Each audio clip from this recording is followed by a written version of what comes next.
अभी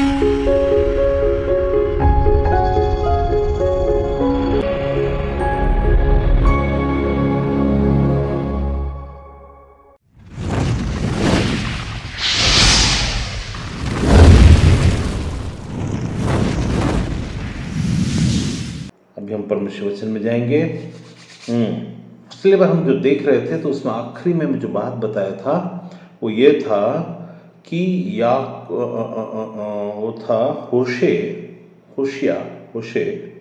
है ना, और उसका 12 का 13 लास्ट वर्ड्स उसको बोल रहा था।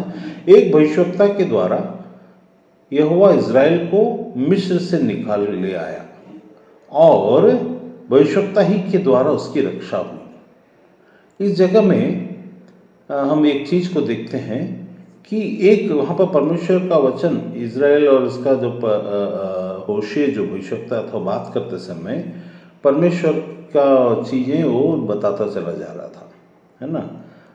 और वहाँ पर बहुत सारी बातें वो बताता है, जिसमें हमने एफ्रेम मतलब सेकेंड सन ऑफ यूसुफ जो था, जिसके लिए परमेश्वर ने भविष्यवक्ता के द्वारा भविष्यवाणी की थी, दर्शन दिया था, स्वप्न दिखाया था, उसको ऊंचा उठाया था, प्रधानमंत्री बनाया था। फिर वहाँ इजिप्ट में लोग रहे थे, उसके 2 पुत्र थे, उसमें से दूसरा पुत्र था एफ्रेम जिसको बोलते हैं, उसको भी परमेश्वर ने आशीष दिया था। उस आशीष से संबंधित बातों को हमने देखा था 13वें अध्याय के होशे 13वें अध्याय में, कि जब एफ्रेम बोलता था तो लोग कांपते थे। मैं जब भी कोई चीज़ बोलता हूँ इसमें उस नाम में मत उलझ जाइए, उसका कंटेंट क्या है उसको देखिएगा, ठीक है ना। कई बार एफ्रेम क्या है आपको नहीं मालूम पड़ेगा, वो यूसुफ किसी को मालूम नहीं पड़ेगा वो कौन था कर, तो उस नाम में व्यक्ति में मत जाइए।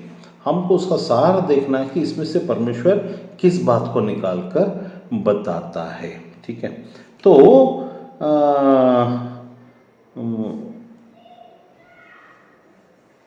एक मिनट है, उसमें मैं एक और बात देख लेता हूँ एजिकियल में, ताकि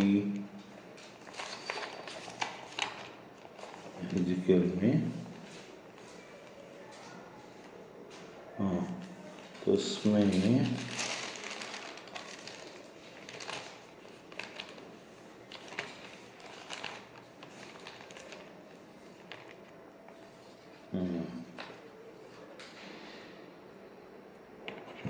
चलिए, तो उन चीज़ों को हम देख रहे थे, जिसमें क्या बोले थे 13वें अध्याय के पहले पद में, उसमें बोला गया जब एफ्रेम बोलता था का मतलब जब भारत बोलता था, ऐसा मानकर चलिए।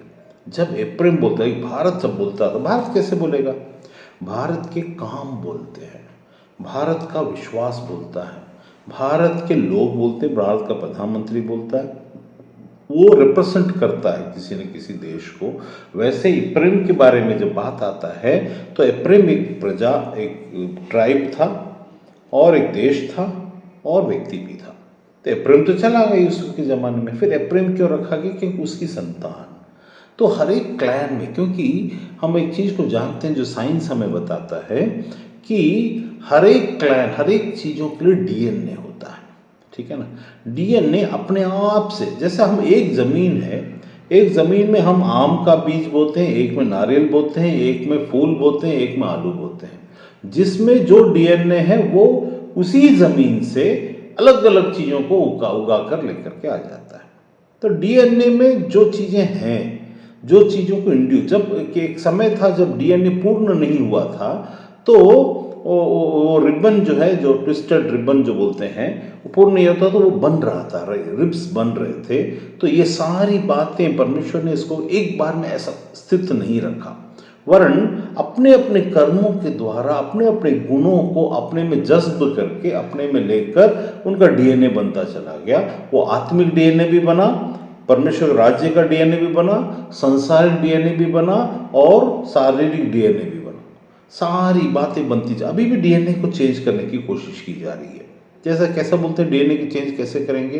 ये कोरोना वायरस के इसमें क्या करेंगे, इम्यूनिटी को चेंज करने के लिए, इम्यूनिटी के चक्कर में वैक्सीनेशन देकर क्या कर रहे हैं, डीएनए में बदलाव ला रहे हैं। ठीक है, ताकि हमारे सोच में बदलाव आ जाए, हमारे अंदर का करेज खत्म हो जाए, हमारे अंदर में गुलामी की निशानी आए, हम गधी मजदूरी करने के योग्य बन जाएं, अर्थात हम किसी का अधीन रहने के योग्य बन जाएं।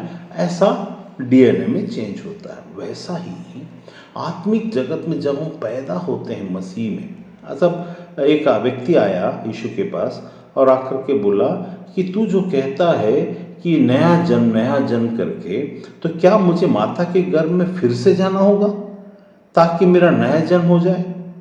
ऐसा पूछता है ना। तब जब ऐसा पूछता है तो क्या होता है, उस जगह यीशु ने कहा, अरे तू गुरु होकर इस बात को नहीं जानता? मैं जो बात कह रहा हूँ आत्मिक नए जन्म के बारे में, वो माता के गर्भ से जाकर के आने वाली बात नहीं है, वरन आत्मिक दशा में। ऐसा करके बोला। यहाँ पर हम रुक जाते हैं इस जगह में। आत्मिक दशा में नया जन्म प्राप्त होना मतलब आत्मा में नया होना। पुनर्जन्म और नए जन्म यही अंतर है। पुनर्जन्म का मतलब होता है कि शरीर में आत्मा का दोबारा प्रवेश करने को एक कॉन्सेप्ट है सनातन धर्म में, है ना, पुनर्जन्म का। लेकिन नए जन्म जो होता है, हमारे जिंदा रहते समय ही हमारा नया जन्म होता है। मतलब ये दो अलग अलग हो गया। फिर से आप ध्यान से सुनिए, पुनर्जन्म और नए जन्म में, पुनर्जन्म में मरना पड़ता है, नए जन्म में भी मरना पड़ता है। पुनर्जन्म में जो मरता है उसके बाद उनके कॉन्सेप्ट के अनुसार जो भटकता है वो घुस जाता है और किसी किसी को मौका मिलता है, ऐसा कहते हैं। या तो यहाँ पर ऐसा कोई भी चीज़ नहीं है। वो यहाँ नए जन्म में क्या, सारा जो आत्मा में सारी चीज़ें नई हो जाती है। मतलब ये परमेश्वर में होता है। उसके लिए क्या चाहिए रहता है, वही लहू जो आदम को दिया गया था, वही लहू जो पाप रहित था, यीशु के द्वारा पवित्र आत्मा में जो लहू बनकर हम में बहता है, वो वापस हमारी आत्मा को नया जन्म देता है।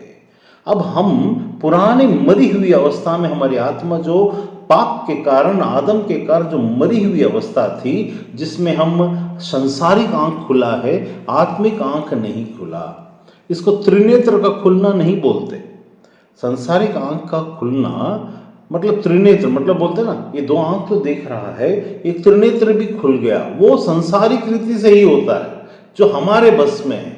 ये नया जन्म होता है वो हमारे बस में नहीं है। नया जन्म में परमेश्वर के लहू को, जो आदम के समय का जो चीज नया पैदा होने वाला जो आत्मा, क्योंकि शरीर में तो हम शरीर की जो बातें वो तो होंगी ही होंगी, लेकिन आत्मा की बातें जहाँ आई है वहाँ नया जन्म की बात आती है, जहाँ परमेश्वर यीशु के उस पाप से छुटकारे के द्वारा, वो हमारा प्रभु होने के द्वारा, उसके रीति के अंतर्गत हम इनहेरिटेंस में, फ्री में हमारा आत्मा का नया जन्म का होना।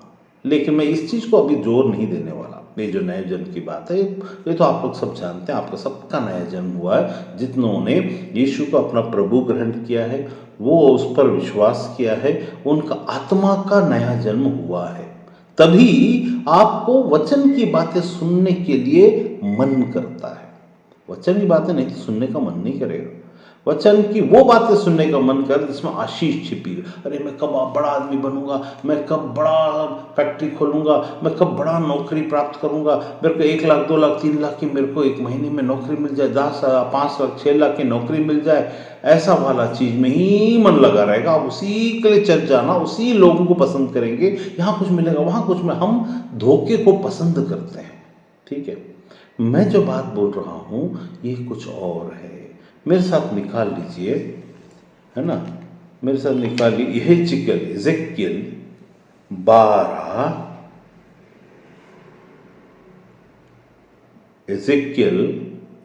हेजकेल हिंदी में हेजकेल लिखा होगा, एजेकियल 12 उसका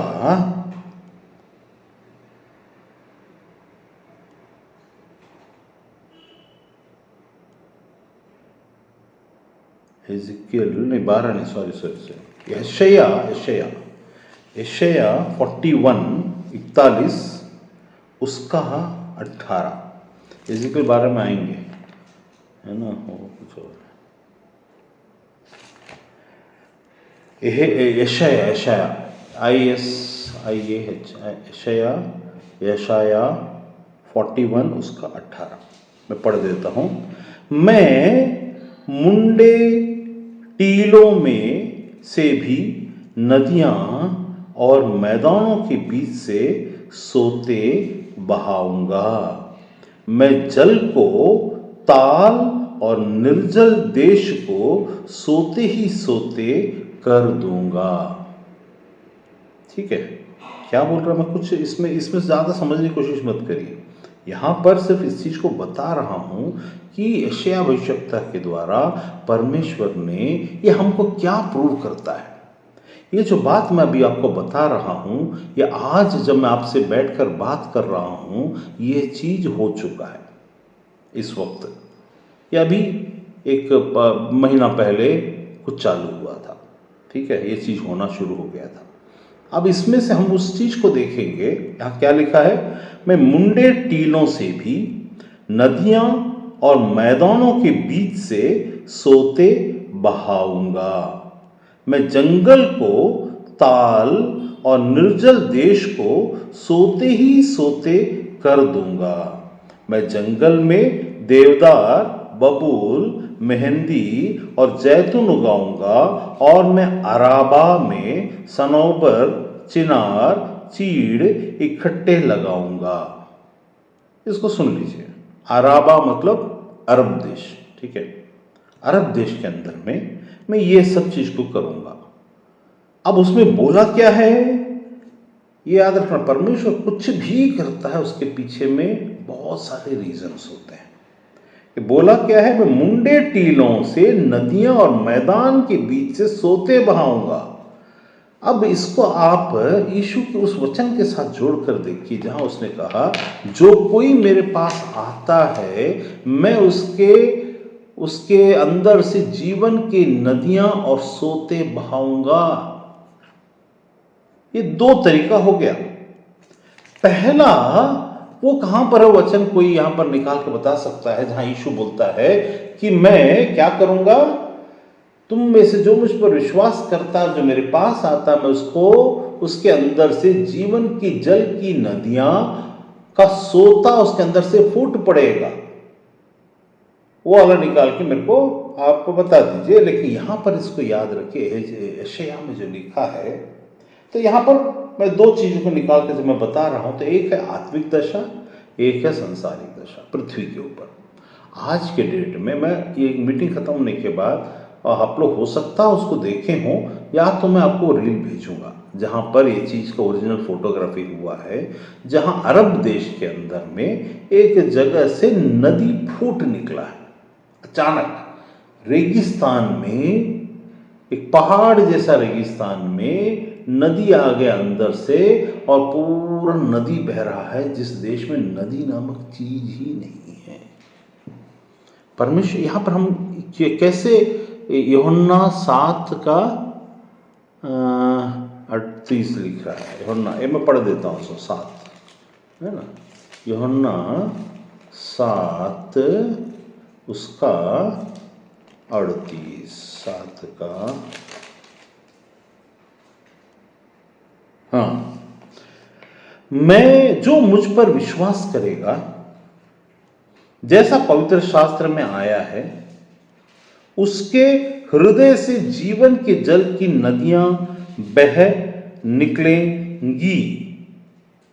ठीक है, यहेजकेल 47:1 में इसके बारे में, यहेजकेल 47:1 में इसके बारे में लिखा था। यहेजकेल 47, फिर मुझे भवन में लौटा लाया और भवन के, यहेजकेल 47:1 है ना।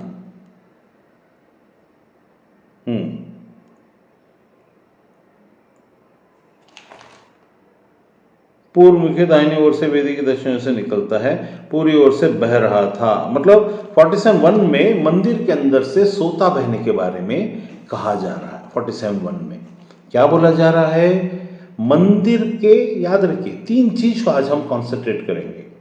मंदिर के अंदर से बहने वाले नदी के बारे में बताया जा रहा है। यहां पर क्या हुआ, फिर वह, मतलब ये मंदिर से बहता सोता। फिर यहेजकेल को परमेश्वर की आत्मा ने एक जगह लेके गया। वह मुझे भवन के द्वार पर लौटा ले आया। भवन के डेवड़ी के नीचे में एक सोता निकलकर पूर्व की ओर बह रहा था। किसकी ओर बह रहा था? पूर्व की ओर। भवन के द्वार पर पूर्वमुखी था और वह सोता भवन की दाहिनी ओर और वेदी की दक्षिणी की ओर से निकलता था और वह मुझे उत्तर से फाटक की ओर लेकर बाहर लेके गया। मतलब यहेजकेल को एक दर्शन में परमेश्वर की आत्मा लेके जाता है मंदिर में, परमेश्वर के मंदिर में। उस जमाने में उसको एक दर्शन दिखाता है। उसके बारे में यीशु यहां बताता, यूहन्ना में बोलता है कि जो मुझ पर विश्वास करेगा, जैसा पवित्र शास्त्र में यहेजकेल 47:1 में आया है, उसके हृदय से जीवन की जल की नदियां बह निकलेंगी। इसका मतलब क्या हुआ? उस समय में जो यहेजकेल ने देखा वो मंदिर आप और हम थे। वो जो वहां पर निकले, इसलिए पवित्र शास्त्र में आया है, तुम्हारा जिसे विश्वास करने वाले पाने वाले थे, इसलिए लिखा है उसने यह वचन पवित्र आत्मा के विषय में कहा, जिसे उस पर विश्वास करने वाले पाने वाले थे, क्योंकि आत्मा अब उतरा न था उस समय में, क्योंकि यीशु अब तक महिमा को न पहुंचा था उस समय में, लेकिन ये जो आने वाला था, जो विश्वास करने वाले थे, उनके अंदर से जीवन की जल की नदियां बह निकलने के बारे में जिक्र है।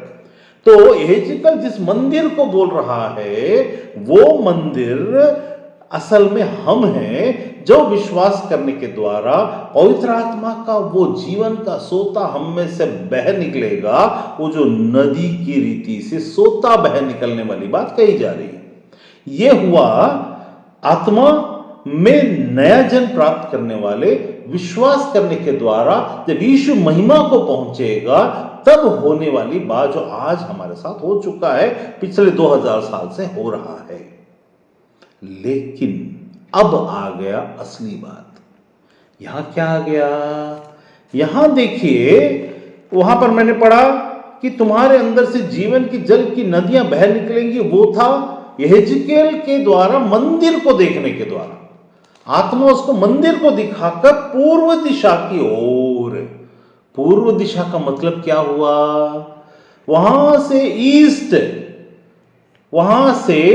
ईस्ट की ओर, अर्थात भारत, एशिया और सब।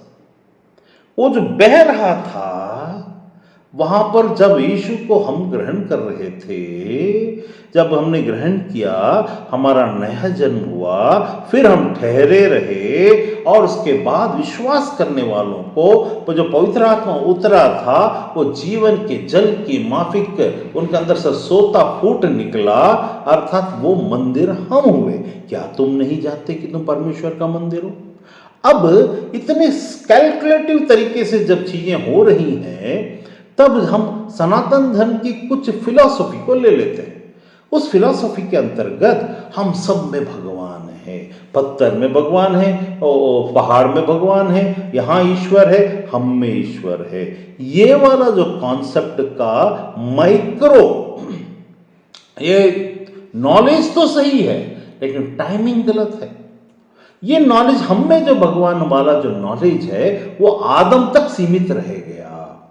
आदम के बाद हम में भगवान वाली बात नहीं हुई, वापस आई यीशु के आने के बाद। तो यीशु का आने की जरूरत क्यों पड़ी?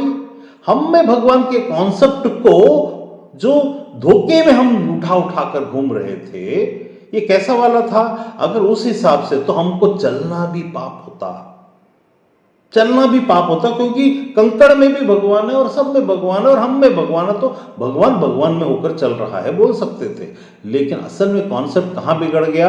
हव्वा और इसने आदम को बहकाकर बिगाड़ दिया कॉन्सेप्ट। अब वो कॉन्सेप्ट भगवान हम में है वाला कॉन्सेप्ट नहीं, हम में भी है वाला कॉन्सेप्ट है। मतलब क्या हुआ? भगवान हम में है और हम में भी है, ये दो अलग अलग बात है। हम इसमें धोखा ना खाएं। भगवान सब में है और हम में है, भगवान हम में है और हम में भी है, दोनों अंतर है। मतलब जैसे हवा भगवान की सृष्टि, ईश्वर की सृष्टि है, और चीजें ईश्वर की सृष्टि हैं, और हर चीज में भगवान का हाथ है, उसका वचन है, उसका शब्द है, हर चीज में है। वो उपस्थिति को हम पर्सनल व्यक्तिगत रिलेशनशिप नहीं मान सकते। पर्सनल रिलेशनशिप के लिए नया सा जन्म होना जरूरी है। तो नया सा जन्म होने के कारण, नया जन्म होने के कारण हम जो मसीह में हैं और जिनका नया जन्म नहीं हुआ, उनके पास में बहुत सारे अंतर पाए जाएंगे। क्या अंतर पाए जाएंगे?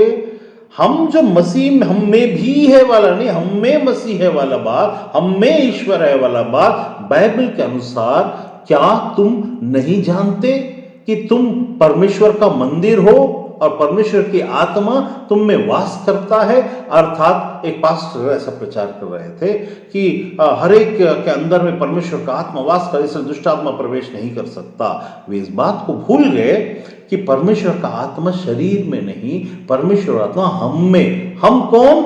हम वो जो आत्मा है। We are spirit. सो हम जो आत्मा है, वहां परमेश्वर की आत्मा वास कर सकता है क्या? तब तक नहीं कर सकता जब तक कि परमेश्वर से पवित्र नहीं ठहराया जाता। और परमेश्वर के पवित्र ठहराए जाने के लिए निष्कलंक भेड़ का लहू चाहिए। ये सारे धर्म की किताब कहते हैं। मेष बाल भगवानाय नमः, मेष बाल भगवानाय नमः। मतलब क्या? मेष का मतलब बकरी का, बाल का मतलब बच्चा, मतलब मेमना की रीति पर जो निष्कलंक जो आया संसार में, अर्थात जिसको यूहन्ना ने कहा देखो परमेश्वर का मेमना। यूहन्ना ने क्या बोला? देखो वो परमेश्वर का मेमना जो जगत के पाप उठा लिए जाता है।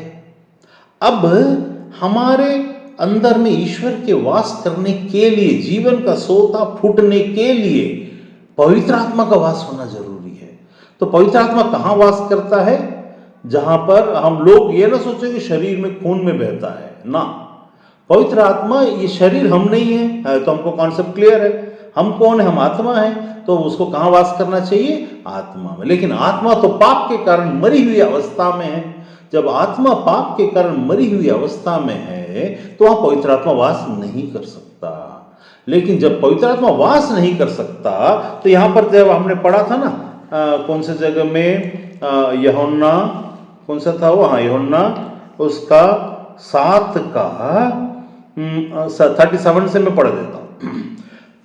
पर्व के अंतिम दिन, जो मुख्य दिन है, यीशु खड़ा हुआ और पुकार के, यदि कोई प्यासा हो तो मेरे पास आए और पिए।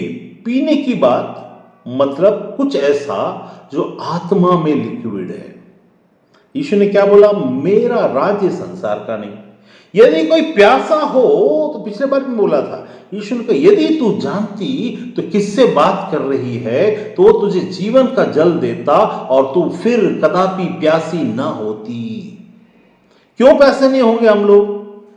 इसलिए प्यासे नहीं होंगे क्योंकि हमारे अंदर में बारिश की पानी नहीं आ रही है, बारिश वाला आत्मा नहीं आ रहा है, सोता वाला आत्मा आ रहा है, जो कि जीवन का जल है। आत्मा के लिए जो जीवन का जल का सोता जो फूट निकलेगा, वो एक बार फूटने के बाद हमको बार बार जाकर प्यासा हूं प्यासा हूं प्यासा हूं बोलने की जरूरत नहीं होगी। गाना है, प्यासा हूं पानी दो पानी, पानी दो पानी, प्यासा हूं पानी दो पानी। न तो कुएं का न तो नदी का लाए यदि कोई, प्यासा हूं पानी दो पानी। ये पानी, ये जीवन का जल न तो नदी का है, न तो हिमालय का, न तो गंगा का है। ये जीवन का जल आपके अंदर के आत्मा के सोते का फूटना, अर्थात आत्मा में जो प्यास है वो आत्मा से ही बुझेगा। आत्मा की प्यास संसारी पानी से बुझेगी? अब मुझे प्यास लग रहा है ना, मेरी प्यास तो बुझ गई, फिर भी मैं प्यासा हो जाऊंगा। लेकिन आत्मा में परमेश्वर के बारे में एक चीज को याद रखिए, जिसे परमेश्वर एक बार शुरू करता है वो जब तक वो ना चाहे खत्म नहीं करता। यहां क्या लिखा? जो मुझ पर विश्वास कर रहा है, लिखा है क्या? जो मुझ पर विश्वास करेगा, ठीक है,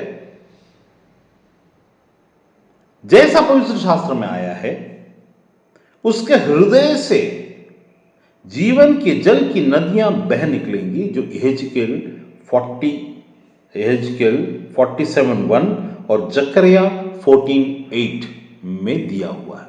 यहेजकेल 47:1 और जकरिया 14:8 में दिया हुआ, ठीक है। वह पवित्र आत्मा के विषय में कहा, प्यास से संबंधित कौन सा है फिर? जो प्यासा हो मेरे पास आए और पिए।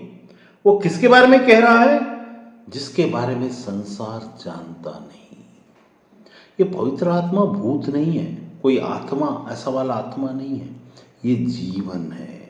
यीशु जब भी मार्ग बोला, जीवन बोला, ज्योति बोला, पानी बोला, जो भी बोला वो पवित्र आत्मा के विषय में ही है, जिसको बिना यीशु पर विश्वास के कोई भी प्राप्त नहीं कर सकता। ये मजबूरी है। क्यों? क्योंकि यीशु, अभी क्या होगा कि जब कभी भी हम कोई भी आत्मा को प्राप्त करना है तो उस आत्मा का स्रोत कौन सा है? उससे प्राप्त परमेश्वर की ओर से स्रोत एक ही है, अर्थात पवित्र आत्मा। एक पवित्र आत्मा, बहुत सारी पवित्र आत्माएं नहीं होती है, एक पवित्र आत्मा, जैसे एक परमेश्वर है ना, एक ही परमेश्वर है, कोई दूसरा तीसरा चौथा। यीशु परमेश्वर है, यीशु परमेश्वर का वचन है। पवित्र आत्मा परमेश्वर की आत्मा है, और पिता जो सृष्टि करता वो है, पिता परमेश्वर जो सृष्टि करता है। अब ये तीनों अलग अलग हैं क्या? नहीं, तीनों एक हैं। तो हमारा कितना परमेश्वर है? एक परमेश्वर है, जिसको हम कार्य की रीति से अलग अलग तरीके से आत्मा के लिए हम जाते। क्यों तीन बना?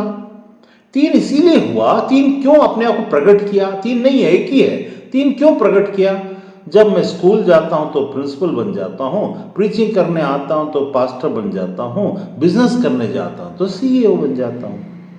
तीन काम में तीन अलग अलग प्रक्रिया और तीन अलग अलग तरीके से मैं काम कर रहा हूं। मैं 10 तरीके से भी काम कर सकता हूं। यहां पर परमेश्वर का काम करने का तरीका तीन जैसा मनुष्य को उसने अपनी समानता में बनाया। तो आत्मा है ना, प्राण और शरीर। प्राण मतलब वो जो सोल बोलते हैं, आत्मा मतलब वो जो स्पिरिट बोलते हैं, और शरीर मतलब वो जो हमारी शरीर है। अब इसमें कई विभाजन और कई बातें हो सकती हैं, ठीक है, उससे हम मना नहीं करते। लेकिन जब यहां पर ये क्यों जानना जरूरी है? क्योंकि मैं उस समय में आऊंगा जहां पर वो जो समय की बात में भी आऊंगा। लेकिन यहां पर उसने जब बोला आत्मा में जीवन के जल की नदियां, उसमें क्या लिखा है? उसने यह वचन पवित्र आत्मा के विषय में कहा, जिसे उस पर विश्वास करने वाले पाने पर थे, जो अब तक नहीं पाए थे उस समय जब लिखा जा रहा था, क्योंकि आत्मा अब तक न उतरा था, क्योंकि यीशु अब तक अपनी महिमा को न पहुंचा था। तो यीशु महिमा में पहुंचा है, ये इस बात को प्रमाणित करता है जब आत्मा उतर आया। जब आत्मा आया संसार में, आत्मा आया मतलब, और जो नए लोग हैं उनके लिए कहता हूं कि एक बार की बात है, यीशु के जाने के कुछ दिनों के बाद यीशु ने बोला कि मैं अपनी आग और आत्मा को तुम पर उंडेलूंगा जब मैं स्वर्ग पहुंच जाऊंगा। यीशु कौन है? जो जिंदा स्वर्ग पहुंचा, जिंदा मनुष्य स्वर्ग पहुंचा, जिंदा मनुष्य। बाकी सब आत्मा में पहुंचते हैं। ये शरीर के साथ मृत्यु को जीत कर, ओम श्री मृत्युंजयाय नमः। मृत्यु जय जो है, मेषभाल भगवान आए ने बोला मृत्युंजय नमः, अंगारकाय नमः, अर्थात आत्मा की आग के द्वारा अंगारकाय।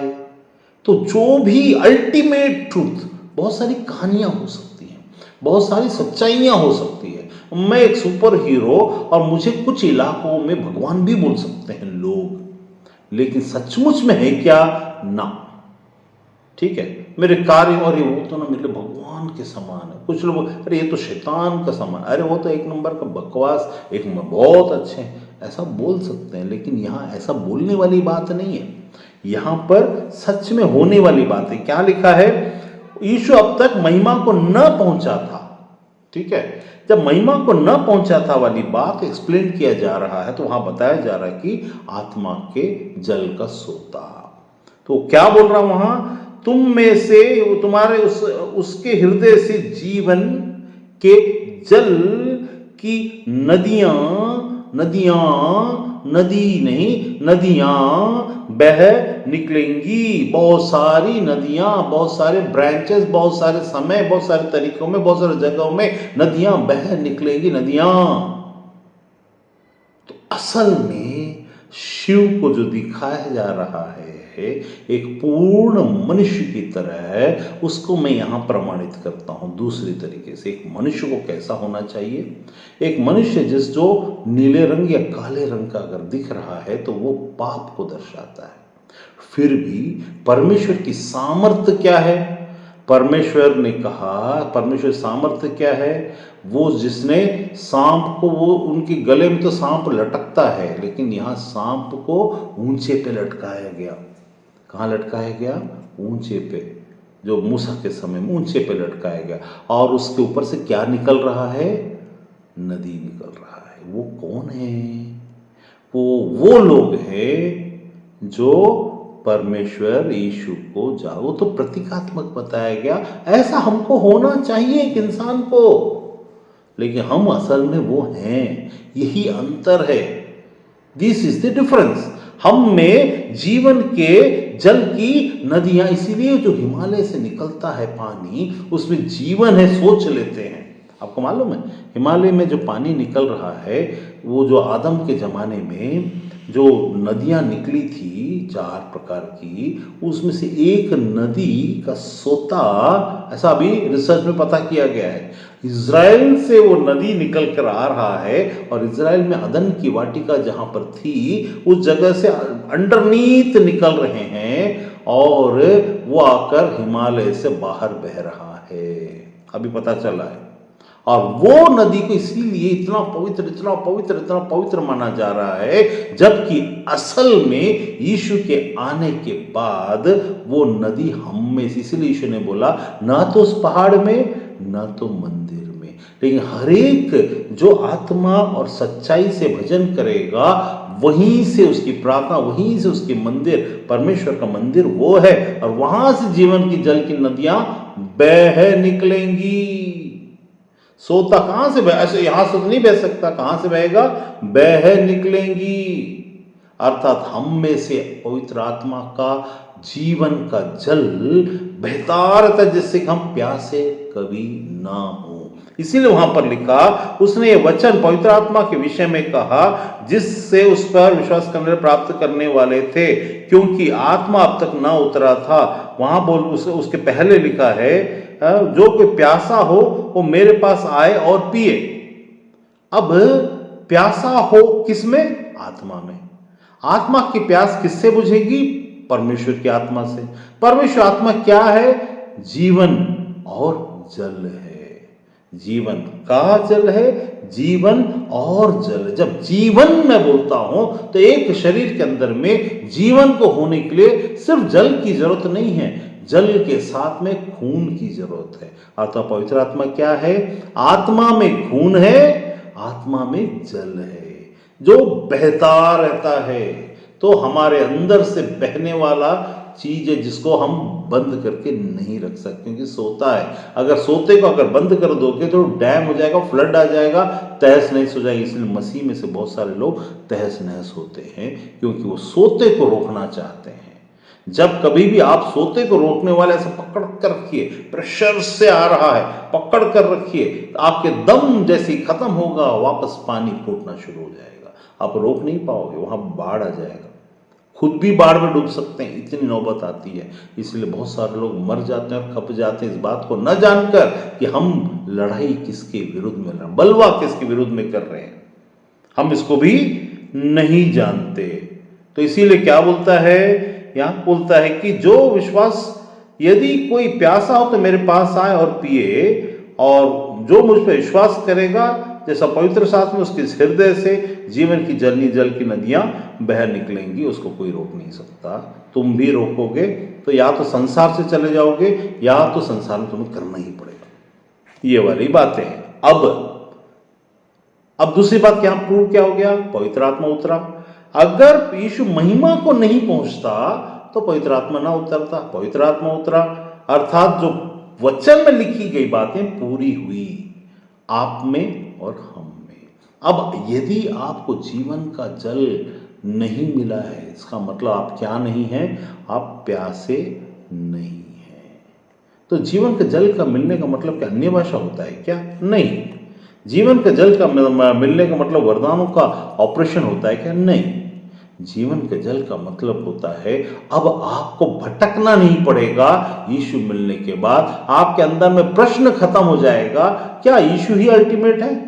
आपके अंदर में वो खोज खत्म हो जाएगी कि मुझे जो मिला है वो सिद्ध पवित्र परमेश्वर की ओर से स्वर्गीय है। फिर आप अब प्यास से नहीं होंगे। प्यास में हम क्या करते हैं? हम ढूंढते हैं, है ना? प्यास, पानी कहाँ मिलेगा? पानी जीवन। हर एक इंसान को उसकी आत्मा में जब प्यास रहता है, जब यीशु मिलने के बाद उसकी वो प्यास अगर खत्म नहीं हुई है, इसका मतलब है कि वो अभी भी असल में जो प्यासा होना चाहिए नहीं। अब ये हमारा विषय नहीं है। सेकेंड विषय क्या है? जो मैंने आपको यशायाह में निकाल कर बताया था, है ना? उसमें क्या बताया था?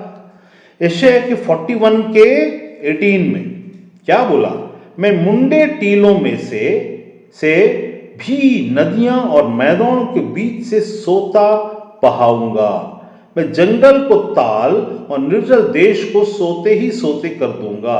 मैं जंगल में ये पेड़ लगाऊंगा, और अराबा में, ये मतलब अराबा में भी, इज़राइल में भी। इज़राइल का एक नदी सूख रहा है जिसके बारे में बाइबल में लिखा है, यूफ्रेटिस नदी। वो इज़राइल में सूख रहा। मतलब क्या हुआ? मतलब आत्मिक दशा में समझें इस बात को। अब जो हम परमेश्वर पर विश्वास करते हैं, और उसके कारण से जीवन का जल का नदी जो हमें फूट निकला है, उसके कारण आत्मा में अब तक के चुनाव के सब कार्य पूरे होते चले जा रहे हैं। अब आत्मा में ये चीजें होना बंद होने का समय आ रहा है, क्योंकि संसार में ये भविष्यवाणियां चालू हो रही है। अब आज से 1 महीने के पहले अराबा नामक जगह में यशायाह 41 का 18 पूरा हो गया। एक प्रकार से पूरा हुआ। परमेश्वर ने क्या बोला? मैं नदी के मुंह को मोड़ दूंगा। एक पाकिस्तान से नदी आ रहा था, पाकिस्तान की ओर जा रहा, मोड़ कर वो भारत की तरफ आ गया। एक नदी है जो अंदर अंदर से कहाँ जाता है, उसका अराबा में ये वचन पूरा होना एक खतरनाक निशानी है। हम सबों को सावधान होने वाली बात है।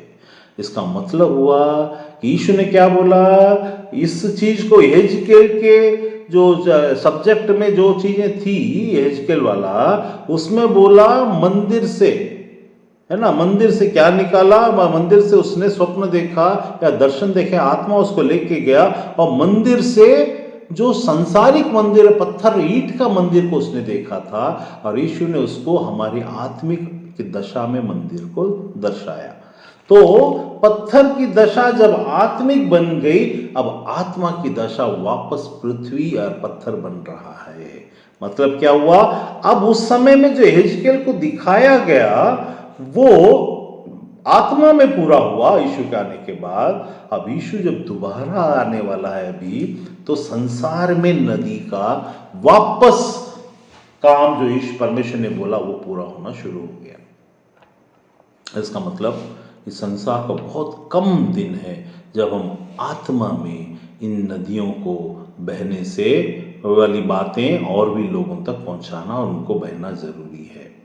वो जब गिनती पूरी हो जाएगी तो ये वाला जो पूरा हो गया, अब निशानी चालू हो गई। मैं इसीलिए बोला आप लोगों को मैं वो वाला चीज भेजूंगा जिसमें आप देखेंगे ये वाला वचन जो आज हम पढ़ रहे हैं। खतरनाक बात क्या है? खतरनाक क्या? पृथ्वी पर परमेश्वर की नदियां बहने वाली बात आत्मा में अब सूखने वाली है।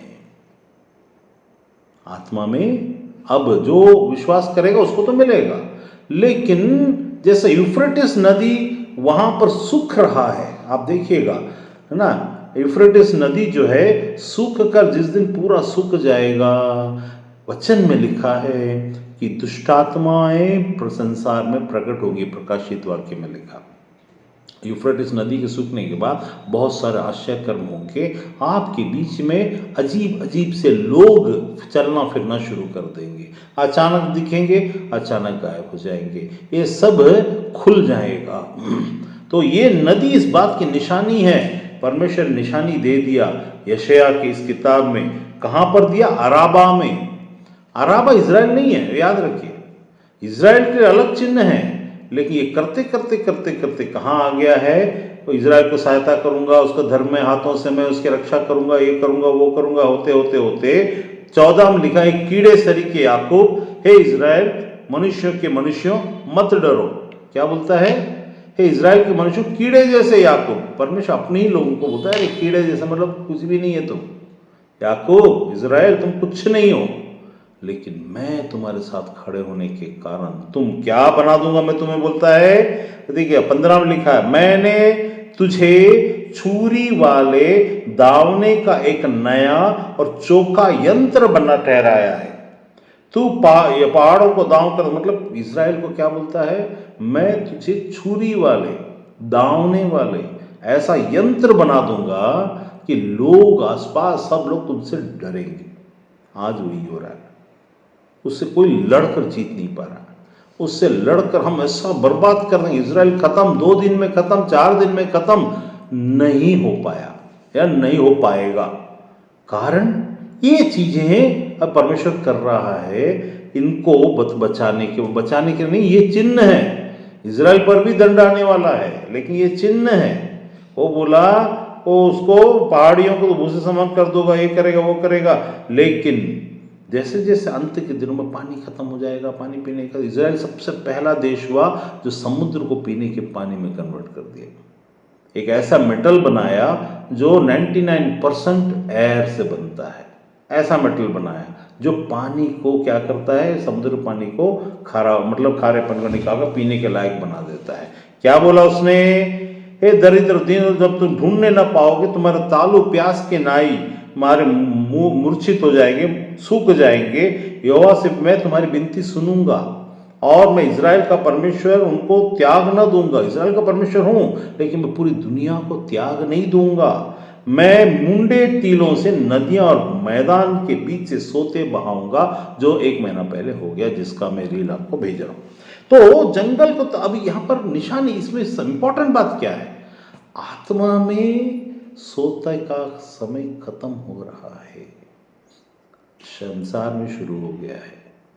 अब हमारे पास समय बचा नहीं है, समय खतरनाक आ गया है, क्योंकि ये नदियां अब जैसा परमेश्वर अपना काम करता चला जाएगा, यहाँ फूटना शुरू हो गया है। अब निर्जल रेगिस्तान में नदियां आ जाएंगी, रेगिस्तान में पेड़ आ जाएंगे पूरे, हमारे आंखों के सामने में होने वाला, हम इसका विटनेस हैं, हम इस वचन के। ये क्या दर्शा रहा है यहाँ पर? ये इस बात को दर्शा रहा है कि भैया परमेश्वर संसार को अपने कंट्रोल में ही रखा है, और वो जैसा बोला उसको पूरा करके दिखाएगा। जैसा बोला, आप गलत फहमी मत रहो, आपकी कुछ दिनों की खुशी और कुछ दिनों के लिए कॉम्प्रोमाइज मत कर लेना। आप अच्छे से संभल कर समझ कर जिंदगी में जब आगे बढ़ो तो कॉम्प्रोमाइज वाला जिंदगी में मत चले जाना, क्योंकि जिंदा परमेश्वर का वचन पूरा हो रहा है। यहाँ पर ज्ञान आपको आकर नहीं बचाएगा, कहानियां आकर आपको नहीं बचाएंगी, और मूर्तें आकर नहीं बचाएंगी। ईश्वर बचाता है, ईश्वर बचाएगा, और ईश्वर किसी को छोड़ेगा नहीं, सबको बचाएगा। लेकिन तुम मेरे पीछे नहीं हो लेते, वो कहता है, तुम मन से मेरे पीछे नहीं हो लेते। तो यहाँ आत्मिक दशा में आज हमारे पास क्या चीज की कमी है? आगे में ये जो भविष्यवक्ता, अभी मैं वहां पर क्या पढ़ा था, मैं होशियार की किताब में, तो एक बार पढ़ देता हूं। वहां लिखा है 13 में, 12 का 13 होशे, एक भविष्यवक्ता के द्वारा इज़राइल, यहोवा इज़राइल को मिस्र से ले आया और भविष्यवक्ता ही के द्वारा उसकी रक्षा हुई। ठीक है, अब इसका यहाँ भविष्यवक्ता के द्वारा से इजराइल को जो ले आया था, मतलब क्या हुआ मालूम है? बंधन में पड़े हुए लोगों, जो बंधन में है, आपके मध्य में एक भविष्यवक्ता कहलाने वाला व्यक्ति आकर आपको नहीं बचाएगा। वह था जैसा उस समय में एक भविष्यवक्ता के द्वारा से परमेश्वर ने उनको बाहर निकाला, हमको यीशु जो हमारा भविष्यवक्ता है उसके द्वारा से बाहर निकालेगा। वहां 10 में पढ़िए, मैंने भविष्यवक्ताओं के द्वारा बातें की और बार बार दर्शन देता रहा और भविष्यवक्ताओं के द्वारा दृष्टांत कहता आया हूं। क्या बोलता है? भविष्यवक्ताओं के द्वारा से चेतावनी देता है। भविष्यवक्ताओं के द्वारा से, जो भविष्यवक्ता आपको चेतावनी नहीं दे सकता, जो भविष्यवक्ता, अभी एक वचन है कहीं पर, होशिया का 12 का 10 नहीं है, उसमें एक चीज बोलता है परमेश्वर। वहां बोलता है, हाँ, यशायाह का 41 में जो हम पढ़ रहे थे उसी के थोड़ा आगे यहोवा 21 है ना, 41 का 21, यहोवा कहता अपना मुकदमा लड़ो, याकूब का राजा कहता अपना प्रमाण दो। वे उन्हें देकर हमको बताएं, वो प्रमाण देकर हमको बताएं कि भविष्य में क्या होगा। पूर्व काल की घटनाओं को बताओ कि आदि में क्या क्या हुआ, जिससे हम उन्हें सोचकर जान सके कि भविष्य में उनका क्या फल होगा, या होने वाली घटनाएं हमको सुना दो। भविष्य में जो घटेगा वो बताओ, तब हम मानेंगे कि तुम ईश्वर हो। प्रभु यहोवा की चुनौती, परमेश्वर यहां एक चुनौती देता है।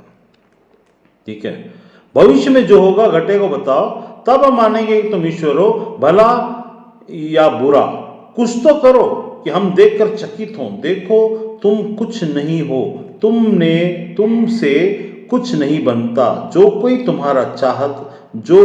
तुम्हें चाहता है वह घृणित है। यहां पर एक चीज चल रहा है। यहां क्या हो रहा है? एक वार्ता यहोवा कह रहा है, यहां पर परमेश्वर कह रहा कुछ बात, इसमें ध्यान देना है। यहां लिखता है कि तुम भविष्य को, मतलब पुरानी बातों को देखो। कैसे परमेश्वर बात करता है हमसे?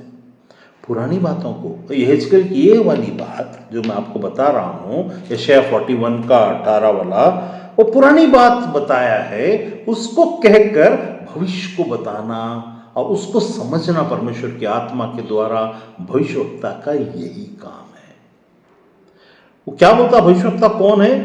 भविष्यवक्ता के बारे में मलाकी 2:7 में लिखा है, भविष्यवक्ता वो है जो अपने होंठों से ज्ञान की रक्षा करे। मैं बताया था होशिया का, मलाकी का जो आखिरी चैप्टर ऑफ ओल्ड टेस्टमेंट है, उसके 2:7 में क्या पढ़ रहे थे हमने? वहां लिखा था 2:7 मलाकी में कि क्योंकि याजक को चाहिए कि अपने होंठों से ज्ञान की रक्षा करे। याजक मतलब हम, भविष्यवक्ता मतलब हम। ज्ञान की रक्षा होंठों से करने के लिए आपको ज्ञान होना चाहिए, और वो ज्ञान संसारिक की सुनकर और पढ़कर आने वाली नहीं, लेकिन आत्मा के उभारे जाने से आने वाला ज्ञान होना चाहिए। यहां क्या बोलता है? यहोवा यूं कहता, तो अपना मुकदमा लड़ो। याकूब का राजा कहता अपना प्रमाण दो। वे उन्हें देखकर हमें बताएं कि भविष्य में क्या होगा। कैसे बताएं कि भविष्य में क्या होगा? पुरानी बातें जो लिखी हुई हैं या जो हुई हैं, हम क्यों कई बार हमको पुरानी बातों को लेकर भविष्य की बातों को बताने की पहले तैयारी क्यों करनी पड़ती है आत्मा में? मूसा के समय में क्या हुआ था? अब्राहम ने ऐसा बोला था, क्या उसका कई लोग बोलते हैं अरे मूसा के जमाने का, अब्राहम के जमाने का, आज का उसका कोई संबंध नहीं है, ऐसा बोलते हैं, लेकिन वो गलत है। क्यों गलत है? आत्मा में पुराना और आज और नया नहीं होता। आत्मा में क्या होता है? आत्मा में तब परमेश्वर जो है सो है। तो जब वो नहीं बदला तो उसकी प्रकृति में उसका सृष्टि नहीं बदल सकती। तो आत्मा में जो बातें परमेश्वर ने उस समय की, आज से हजारों साल पहले दंड अगर दिया है तो, अगर आशीष दी है तो, उन बातों को पढ़ने के द्वारा आज हमको परमेश्वर के संग में कैसे चलना चाहिए, इसका भविष्यवाणी होना चाहिए। इसका नहीं कि तुम टीचर बन जाओगे, तुम प्रोफेसर बन जाओगे, इसका भविष्यवाणी की बात उसके लिए परमेश्वर उस व्यक्ति से स्वयं बात करता है। जैसे यूसुफ के बारे में बात करने के लिए किसी और से बात नहीं किया, यूसुफ को ही दर्शन दिया। ठीक है, तो अब मेरे संबंध, मैं जब छोटा था तो मुझसे ऐसा मेरे को परमेश्वर ने ऐसा बात बताया था जो मेरे को पता नहीं परमेश्वर बात कर रहा, लेकिन बात किया था। तो मैं लोगों को ऐसा बताता था, हमारे स्कूल में जैसे ही मैं बाहर निकलूंगा स्कूल, सबसे पहले नौकरी मुझे लगेगी और मुझे वो जो 7वां चिमनी है ना वहां लगेगी। एक एक बात पूरा हुआ। तो मैं जब बोला कि मेरे सबसे पहले नौकरी लगेगी, तो मुझे ही हमारे पूरे बैच में सब में मेरे लगने के कई सालों के बाद दूसरों को लगा, मुझे सबसे पहले लगा। उसके बाद मैं जब गया तो मुझे क्रेन सेक्शन मिलने वाला था। क्रेन सेक्शन से हटाकर एक आदमी जग्गी करके, एसपीएस जग्गी करके आकर के सिर्फ एक 30 लोग का लिस्ट था, सिर्फ मेरा नाम ऐसा काटता है और उसमें लिखता है ये वाला जगह, फर्नस वाला जगह, और मुझे लेटर दिया जाता। बाकी 29 लोग दूसरी जगह जा रहे हैं, मैं अकेला एक पेपर को लेकर फर्नस की जगह जा रहा हूँ। मैं जब फर्नस की जगह जाकर ऐसा उठकर देखा तो मैं गिना 1 2 3 4 5 6 7, 7वां चिमनी के नीचे। उस समय मैंने अपने मन में सोचा, बाप रे कैसा परमेश्वर है। जबकि मैं परमेश्वर को बहुत मतलब गहराई से नहीं जानता था, लेकिन मेरी बातें तब भी, बचपन में भी, बाद में भी और अब भी पूरी होती है। तो उस जगह में मेरे साथ भी होना है ना वही चीजें। तो 30 लोगों में जग्गी का आकर काटना, अगर मैं उस जगह में नहीं काटा गया होता तो 7.5 साल काम करने के बाद क्रेन सेक्शन सबसे आराम वाला काम था, 4 घंटे का काम था। क्रेन में ऊपर जाना है और उसके बाद ऑपरेट करना है। मैं आराम से बैठकर वहां आज भी नौकरी कर रहा होता, क्योंकि सेंट्रल गवर्नमेंट की नौकरी है, तो आराम से कर रहा होता। लेकिन परमेश्वर ने क्या किया, फर्नस आग में भेजा और उसको काटा, सबसे मुश्किल वाला जगह। उस समय में ओपन हार्ट फर्नस होता था, ट्विन हार्ट फर्नस नहीं होता था, तो ओपन हार्ट फर्नस में भेज दिया। ओपन हार्ट फर्नस में भेजने के द्वारा उसने मुझे यहाँ पर क्या कर दिया, एक मौके में उस समय ये बोला था 7.5 साल के बाद मैं नौकरी छोड़ दूंगा। 7.5 साल के बाद मैंने नौकरी छोड़ दी। कहने का मतलब क्या, सोच कर देखिए, भविष्य में परमेश्वर क्या करने वाला है हमें बताएगा, किसी और को क्यों बताएगा। आप मुझसे पूछेंगे मेरी जिंदगी के बारे में बताओ, मेरा क्या होगा, आप प्रार्थना करोगे, परमेश्वर आपको बताएगा। बस हमको सुनने के कान होने चाहिए। सुनने के कान का मतलब क्या होता है, ऐसा नहीं कि कोई विशेष, सबसे परमेश्वर बात करता है। इस संसार में परमेश्वर अपनी सृष्टि से बात ना करे तो किससे करेगा। हम अपने कुत्तों से, अपने बैलों से, अपने गाय से, इधर आ, वो तो वो आके खड़ा हो जाता है, कुत्ते इधर आ, वे बॉल लेके आ, तो ये जब कर सकता है कुत्ते बिल्ली, तो हम तो बहुत ही सुविकसित लोग हैं। और जब आत्मा में हमको परमेश्वर ने जागृत किया है, नया जन्म लिया, क्या आपको नहीं लगता कि परमेश्वर बात करता होगा? बस हम खोजते नहीं है, अंतर वहां पर है।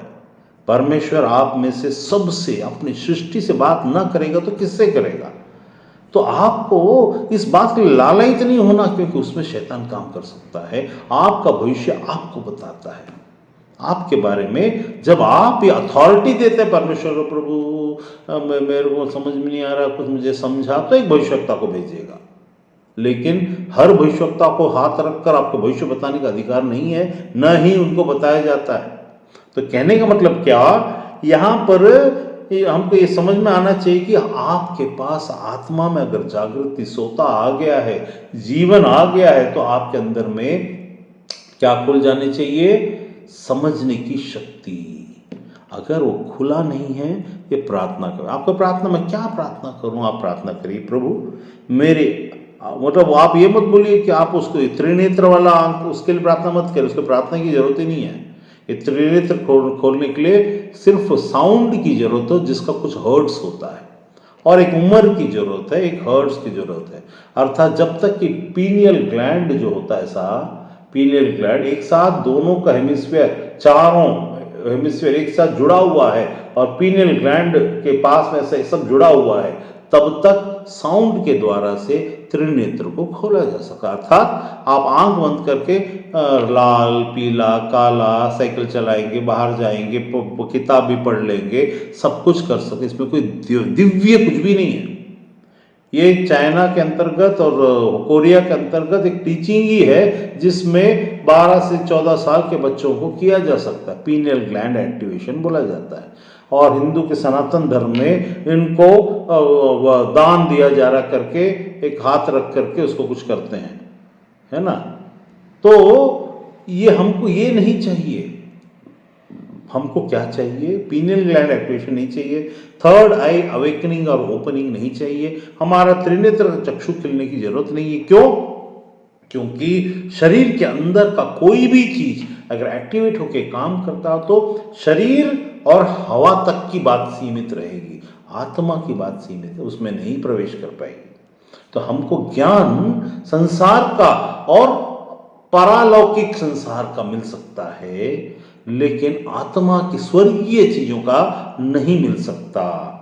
तो पीनियल ग्लैंड एक्टिवेशन द्वारा, आंख बंद करने के द्वारा और आंख में पट्टी लगाने के द्वारा गाड़ी चला कर आने की बातें जो आप प्राप्त कर सकते हैं, ये बड़ी बात नहीं है। इससे आपको आत्मा में और स्वर्ग में मृत्यु के बाद कोई फायदा नहीं है।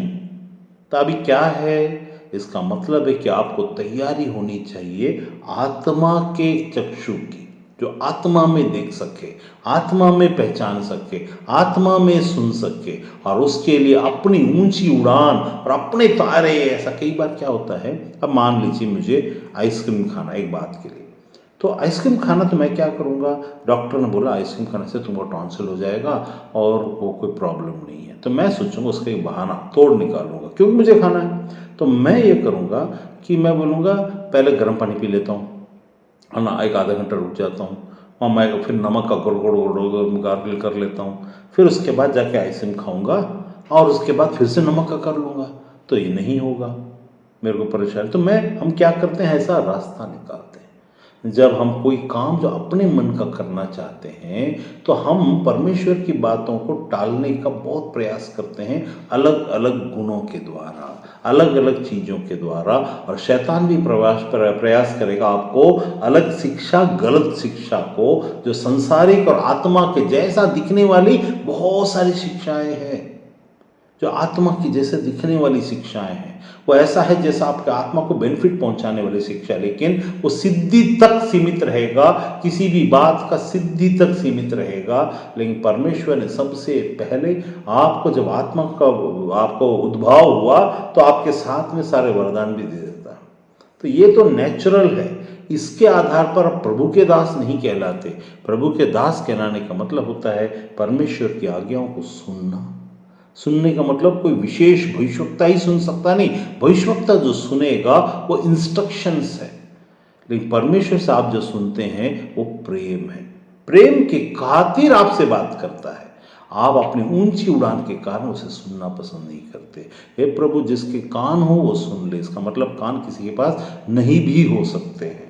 तो क्या करना पड़ेगा, सबसे पहले वो कान चाहिए जो आत्मा में होता है, अर्थात कान ऐसे काय को। अब एक मैं आपको उदाहरण बताता हूँ, एहेजकेल में वापस जाता हूँ मैं, और वहाँ का एहेजकेल 11 उसका पहला, उसमें लिखा है इज़ेकियल, इंग्लिश में इज़ेकियल है, 11 उसका पहला। तब आत्मा ने मुझे उठाकर यहोवा के भवन के पूर्वी फाटक के पास, जिसका मुंह पूरी दिशा की ओर पहुंचा दिया। कौन पहुंचा दिया? आत्मा ने मुझे उठाकर, मुझे मतलब आत्मा को, शरीर नहीं, आत्मा ने मतलब पवित्र आत्मा ने मुझे उठाकर, ये मेरे साथ ऐसा वाला घटना हो चुका है 4-5 बार, 2-3 बार, वो मुझे याद नहीं है, लेकिन हो चुका। तो ऐसा, अब ये विशेष बात है क्या? नहीं, वो चुने और चुनाव के अनुसार, यहेजकेल चुना हुआ था किसी पर्पस के लिए। तो चुने हुए लोग जो होते हैं वो, उनको दुख उठाना पड़ता है, उनको परेशानी उठानी पड़ती है, उनको सुनना पड़ता है, बहुत कुछ झेलना पड़ता है।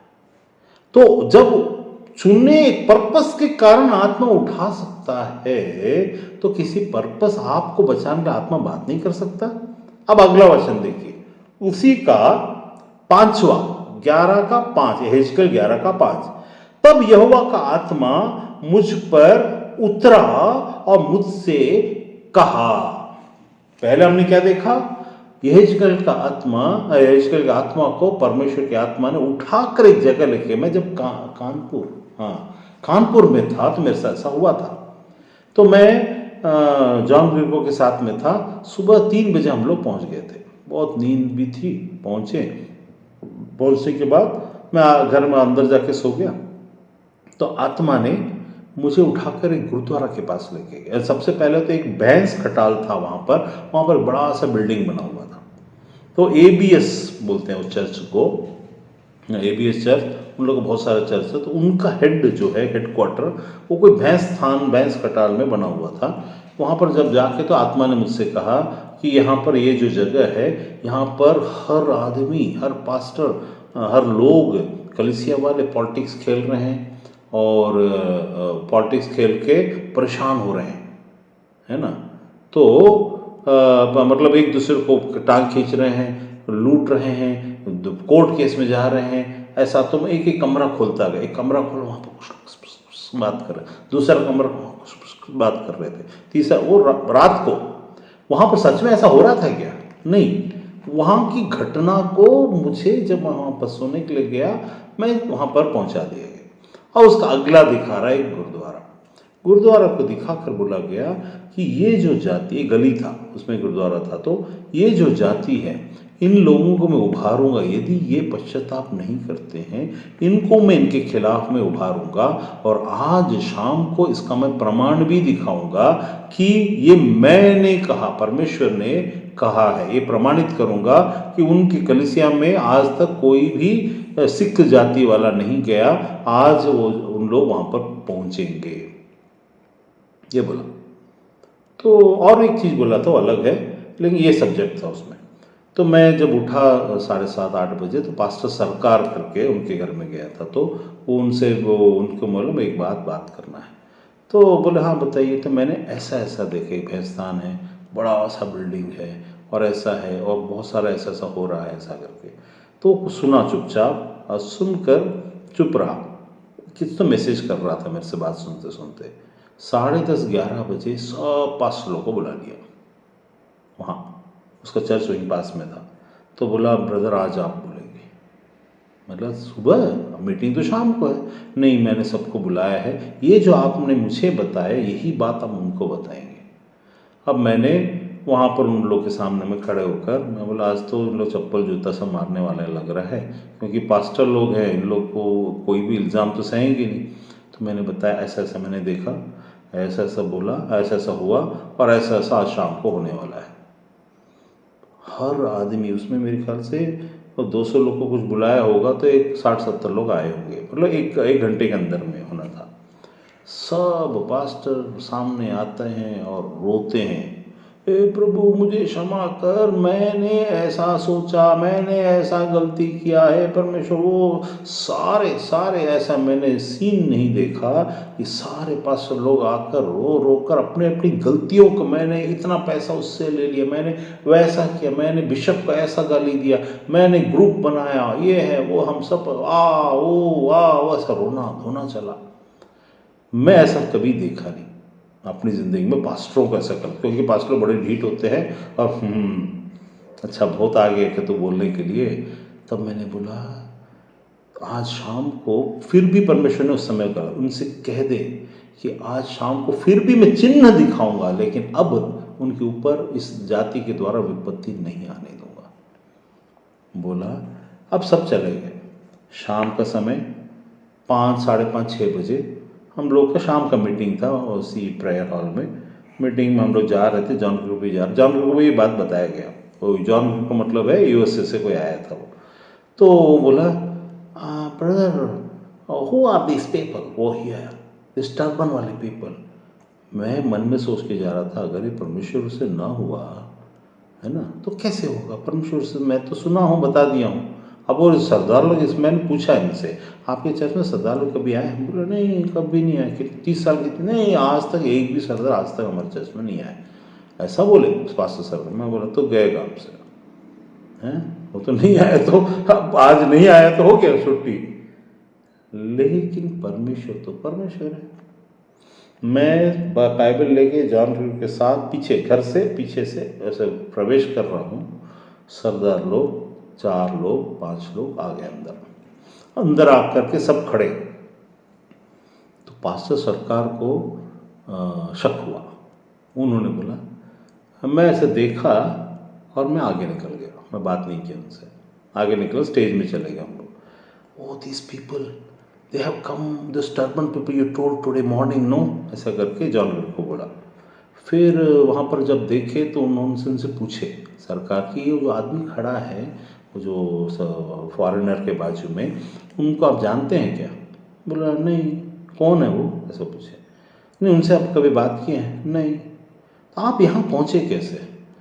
तो उन्होंने कहा हम सब एक जगह से हम जा रहे थे, तो ये चर्च को ऐसे पार करने के पहले ये कलीसिया का, ये चर्च के अंदर जाओ, ये चर्च के अंदर जाओ, ऐसा एक आदमी 2 आदमी अलग अलग गाड़ी में जा रहे थे, बुलेट में कार में ऐसे जा रहे थे। सब वहाँ पर आकर रुक गए और रुक करके उनको एक आवाज़ ने बोला अंदर जाओ। सबके मन में ऐसा उभार आया कि वो गाड़ी रुक कर चर्च के अंदर, वो उतर कर बोला तुम सुने क्या, चर्च के अंदर जाने का मेरा बहुत मन कर रहा है। ये भी बोला मेरे को मन कर, वो भी बोला चल अंदर चलते हैं। सब अंदर आकर के खड़े, सब अंदर आकर खड़े। 6:30 बजे, चर्च अभी चालू नहीं हुआ शाम का। परमेश्वर ने सुबह क्या कहा था? इस जाति को मैं उभारूंगा, लेकिन मैं तुम्हें क्षमा करता हूँ तुम्हारे को, मतलब उसको बोलते हैं क्या, जो रोध होकर उन्होंने जो किया और कन्फस किया सबके साथ, अपने अपनी बिना शर्मी के, बिना शर्म के उन्होंने अपनी गलती को कन्फस किया। तो परमेश्वर क्या करता है? परमेश्वर, अभी देखिए मैं एक बात बताता हूँ, यहाँ बड़ी बात क्या नहीं है वो मैं बताना चाहता हूँ। परमेश्वर ने मुझसे बात किया तो बड़ी बात होनी चाहिए। ये सरदारों को परमेश्वर से इनका संबंध ही नहीं है। इनको भी बात करके भेजा, परमेश्वर बात कर सकता है सबसे।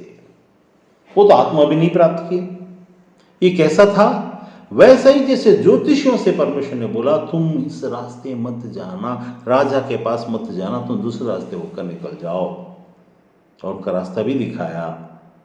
तो जब जो परमेश्वर को जानते नहीं, परमेश्वर को मानते नहीं, परमेश्वर यीशु को नहीं मानते, तो यीशु का परमेश्वर अर्थात शब्द परमेश्वर, यीशु ही जो परमेश्वर, इनसे बात किया उनका समझ में कैसे आया? अगर उनको ही समझ में आ जाता है तो फिर आपको और हमको क्यों नहीं?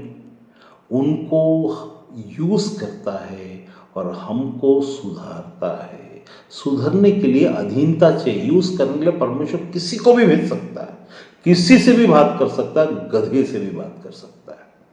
और आपको और हमको वाली बातों में आप नम्र होकर, हे प्रभु I want to listen, I want to abide, I want to walk by you, give me strength, give me power, talk to me lord. जब आप हम्बलनेस शब्दों में नहीं, सच में ढीठता के बगैर जब आप करोगे तो क्या परमेश्वर आपसे बात नहीं करेगा? क्या आप, क्योंकि वो परमेश्वर जो उसने अभी यहाँ पर बोला था थोड़ी देर पहले यशायाह की किताब में, यीशु से कई साल पहले, 500-600 साल पहले, जब यशायाह कहता है मैं मुंडे टीलों से बहा निकला, मैं बहेगा, उसके पहले बोलता मंदिर से निकला।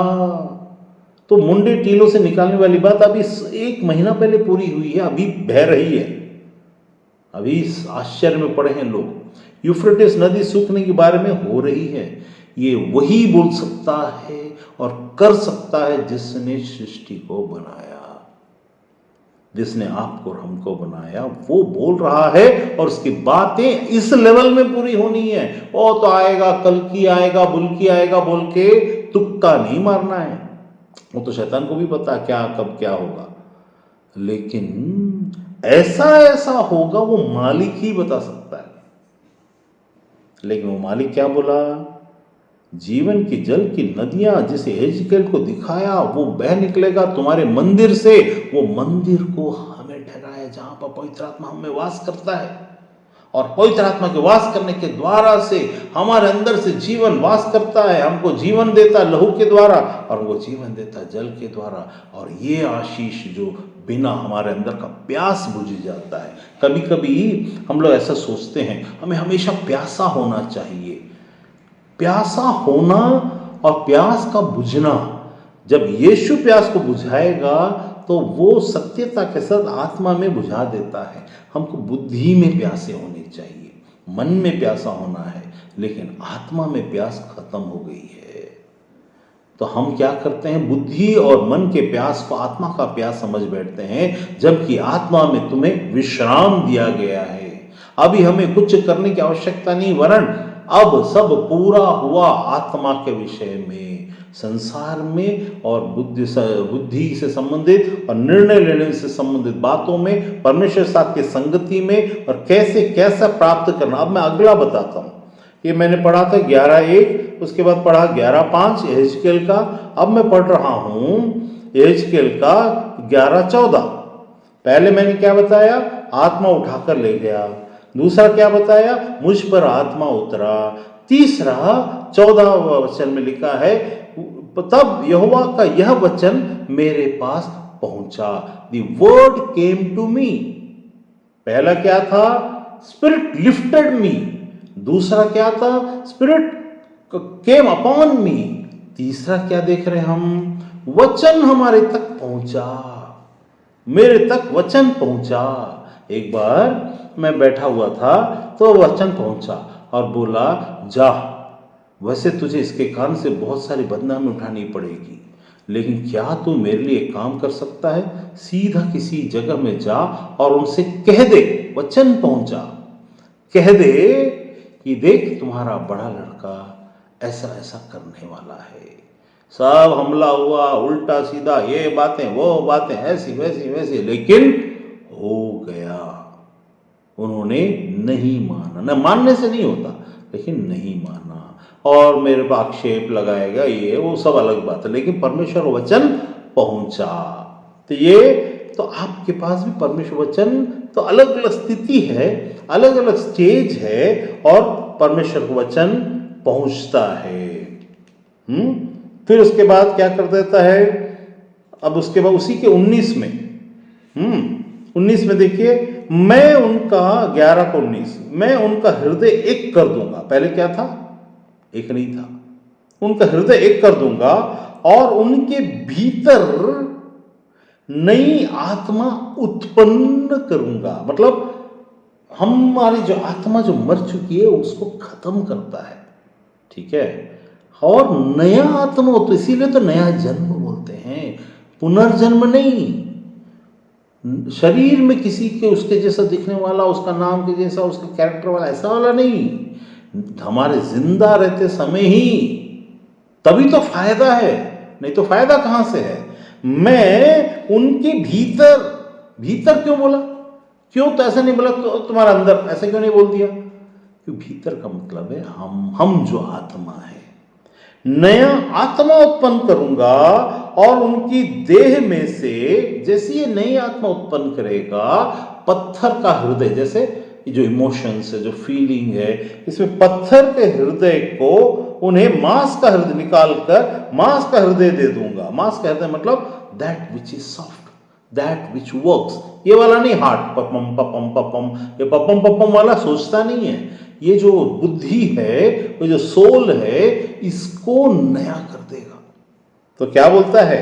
जिससे वे मेरी विधियों पर नित्य चला करें, मेरे नियमों को माने, और वे मेरी प्रजा ठहरेंगे और मैं उनका परमेश्वर ठहरूंगा। परंतु वे लोग अपनी घृणित मूर्तों और घृणित कामों में घृणित मूर्तों का मतलब सिर्फ मूर्ति नहीं, ये वाला घृणित मूर्ति नहीं, ये है आइडल, इंडियन आइडल, तुम्हारा आइडल, मेरा ऐसा वाला idol, I have something in my goal, और मैं ऐसा बनना चाहता हूँ, वैसा बनना चाहता हूँ। तुम्हारी मूर्तें जो सांसारिक और शारीरिक और केवल कुछ समय की है, वे, अगर तुमने एप्पल के सीईओ का आइडल बनाया, एप्पल का सीईओ मर गया, एप्पल को लेके भी नहीं गया, मर गया ना, खत्म हो गया ना, आपका आइडल खत्म, आप बन जाओगे तो आप भी खत्म होगे। तो परमेश्वर के खत्म होने वाली बातें बात कर रहा है?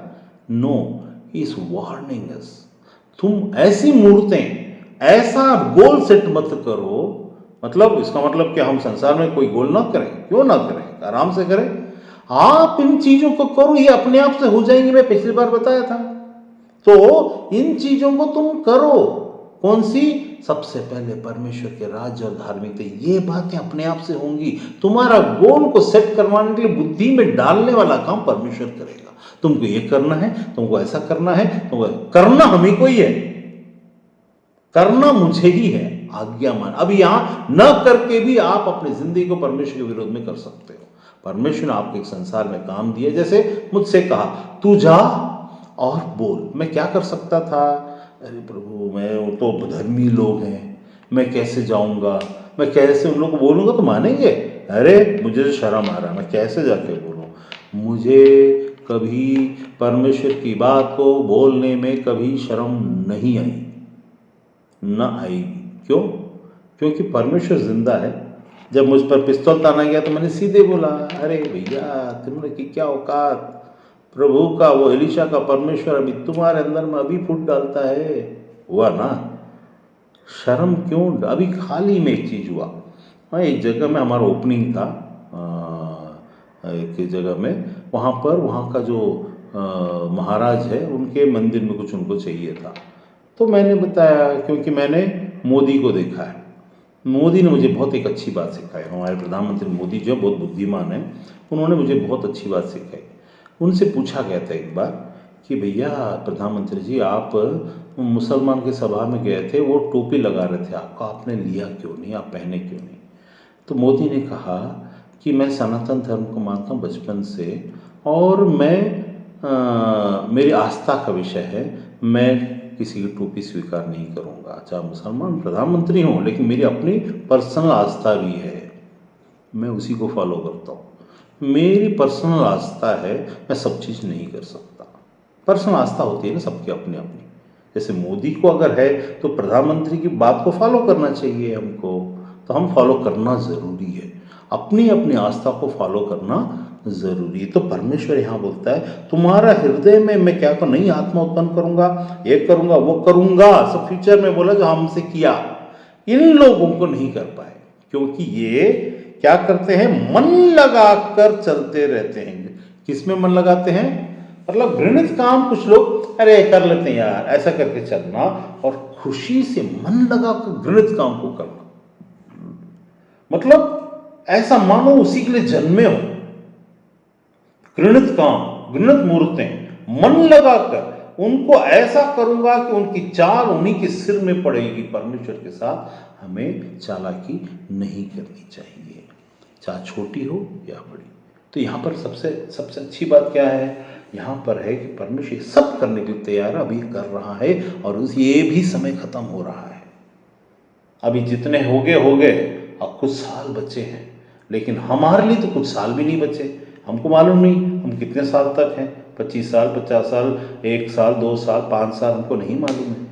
तो जब ऐसा है तो जितना ज़्यादा जल्दी हम अगर परमेश्वर की इन बातों को समझेंगे, नया जन्म को प्राप्त करते। आप में से कई लोगों का नया जन्म हुआ होगा, लेकिन अब आपको नया जन्म होने के द्वारा सोता का फूटना बाकी अगर है उसको अन्य भाषा में मत देखिए, सोते के फूटने के लिए आपको प्रार्थना करना, प्रभु मुझ में से तेरे जीवन, जो कोई मुझ पर विश्वास करेगा उसके अंदर से जीवन की जल की सोते बह निकलेंगे। That is a automatic process. तो अगर वो हो रहा है या नहीं हुआ है, वो आपके अंडरस्टैंडिंग अगर नहीं है तो नहीं होगा। पहला, अंडरस्टैंडिंग नहीं हुए तो नहीं होगा। आपको उसके बारे में मतलब विश्वास नहीं है, फेथ नहीं है तो नहीं होगा। आप सोचते हैं ऐसी की क्या ज़रूरत है, आप उसको नज़रअंदाज करेंगे तो नहीं होगा।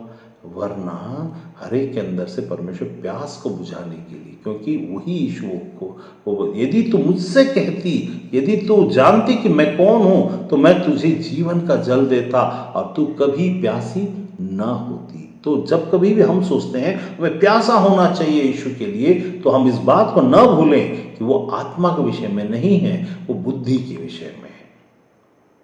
ठीक है, परमेश्वर को खोजने के विषय में है, आत्मा के विषय में। जीसस इज द अल्टीमेट, इसे बोला तुम जो मैं जीवन का जल हूं। आत्मा में खत्म, प्यास खत्म हो जानी चाहिए। अगर नहीं हुई है तो आप अभी भी परमेश्वर को खोजने में लग जाओ।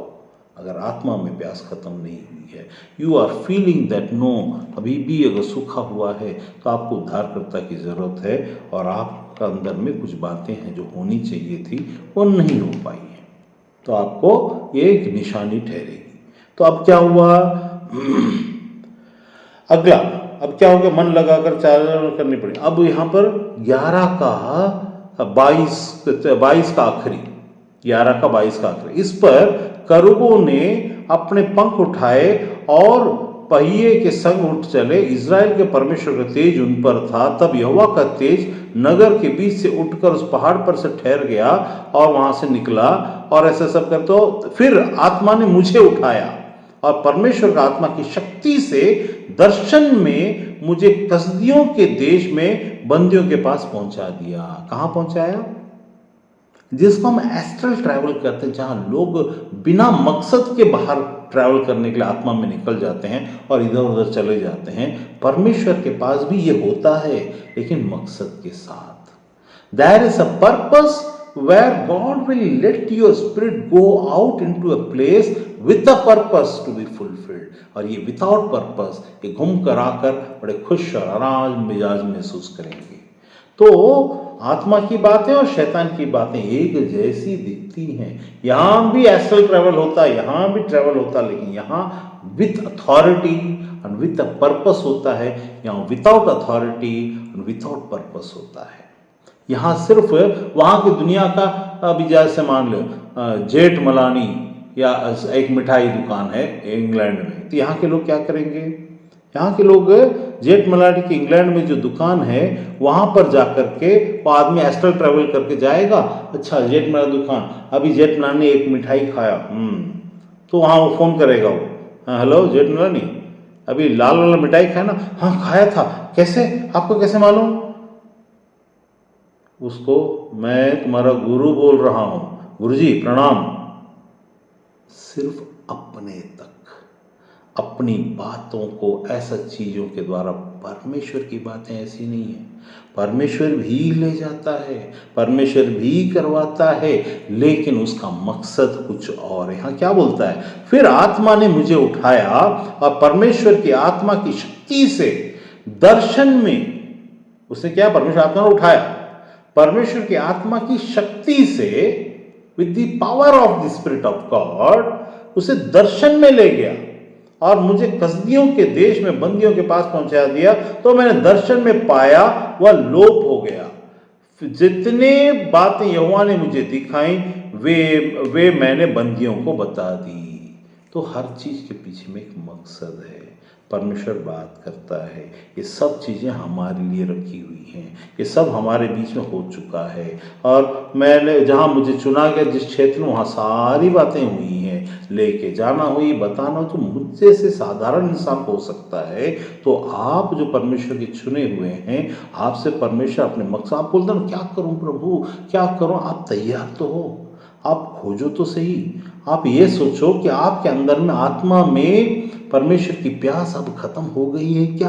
अगर नहीं हुई है तो आप परमेश्वर को, जो आपने प्रभु स्वीकार कर चुके हो, उसकी आत्मा से, परमेश्वर से कहो, मेरे अंदर की ढीठता, मेरे अंदर का पुराना ज्ञान, मेरे अंदर का सनातन ज्ञान, ये ज्ञान वो ज्ञान जो मुझे सच्चे परमेश्वर से मिलने से रोकता है, उससे मैं अपने आप को आज़ाद करना चाहती हूँ। ये जो संसार के ज्ञान को सुन सुनकर मेरे दिमाग में कहानियाँ भर गई हैं, इन कहानियों से परमेश्वर मुझे आज़ाद कर और मुझे असली दर्शन दे, असली बातों में ले चल। क्योंकि हम सबों को मजदूर बहुत थोड़े हैं, एक आदमी दो आदमी से नहीं काम चलने वाला।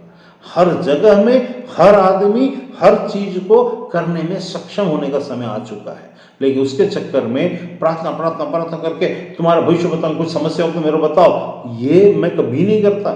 समस्या हो तो बताओ, तो समस्या को तो कोई भी छुड़ा सकता है, समस्या को तो किसी को भी बता सकते हो। डॉक्टर की समस्या डॉक्टर को बताओ, इसकी समस्या यहाँ बताओ। यहाँ समस्या का क्लिनिक नहीं है, यहाँ राज्य का क्लिनिक है। राज्य की बातों में आप जिस मकसद से चुने गए हैं वो पूरा होना है। किसी की समस्या सुलझाना आपका और मेरा काम नहीं है, आपका और मेरा काम वो नहीं है। आपका और मेरा काम क्या है? चीजों को ये कर। कितना टाइम हो गया? बहुत ज्यादा हो गया।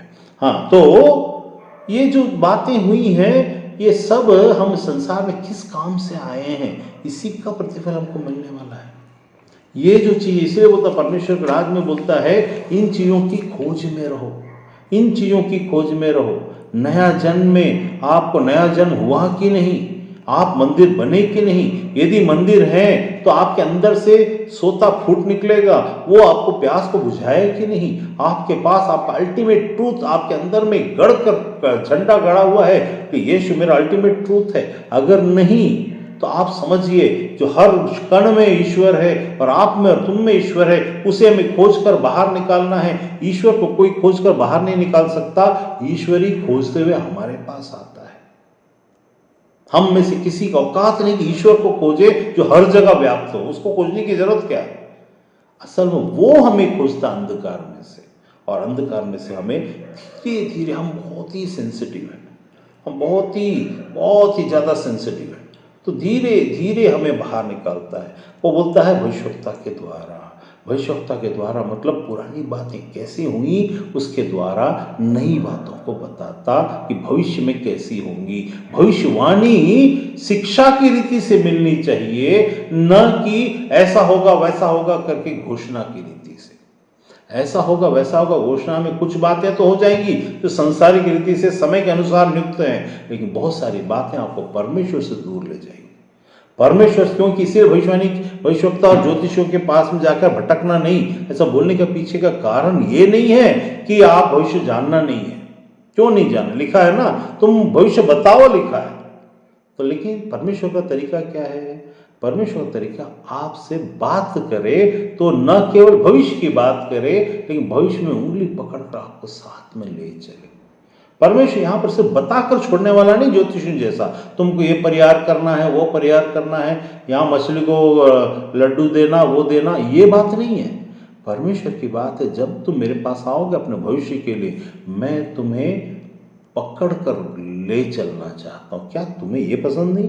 जो परमेश्वर सृष्टि को बनाया वो हमें पकड़ कर ले चले, क्या हमें ये पसंद नहीं है?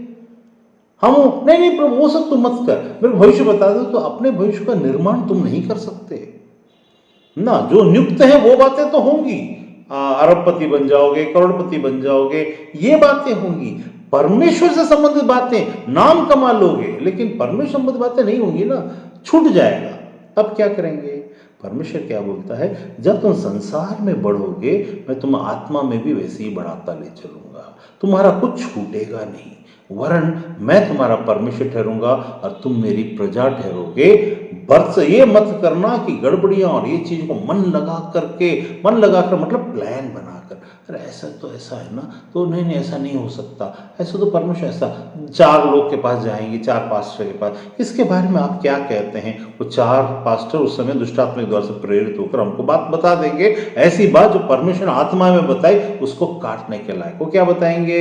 वो बताएंगे नहीं नहीं नहीं ऐसा थोड़ी ना होता है, अरे वचन में, क्योंकि उनको वचन की पूरी जानकारी होनी चाहिए। पहली बात, वचन के प्रकाशन मतलब अंधकार में से प्रकाश को निकाल कर बताने की क्षमता होनी चाहिए।